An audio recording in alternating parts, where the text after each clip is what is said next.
পছন্দ হয়েছে? হ্যাঁ হ্যাঁ অনেক পছন্দ হয়েছে। নতুন গাড়ি নিলে মিষ্টি মুখ করবে না? না হা করো। তুমিও খাও। সাথী আয় আয় মিষ্টি খা।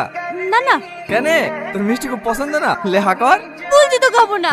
আমি জানতাম ও ঠিকই একদিন আমার কাছ থেকে তোকে কেড়ে নেবে, আর আজ এটাই হলো। ভালো থাকিস তোরা। দাদি সাথী এসব কি বলে গেল? কি বলে গেল বুঝতে পারছি নি? ও তোকে ভালোবাসে। হ্যাঁ? হ্যাঁ, হাসবি কি না? ও তোকে ছোটবেলা থেকে ভালোবাসে। তোকে কেউ কিছু বললে ও সহ্য করতে পারে না। তুই একটু অসুস্থ হলে খাওয়া দাওয়া বন্ধ করে দেয়। তোর দোকান পড়ে গেছে বলে ওই বাসে এসে তুই মালাটা পর্যন্ত বিক্রি করে দিয়েছে। কিন্তু তোকে একটা নতুন দোকান করে দেওয়ার লেগে।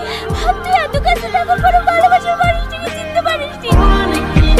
আগুন, সাথী তোমাকে অনেক ভালোবাসে। আমার মনে হয় না ওর থেকে বেশি আর কেউ তোমাকে ভালোবাসতে পারবে। তুমি ওকে আটকাও। তুমি সাথীকে তোমার জীবন থেকে হারাতে দিও না। হ্যাঁ আমি ওকে অনেক ভালোবাসি, আমার জীবন থেকে বেশি।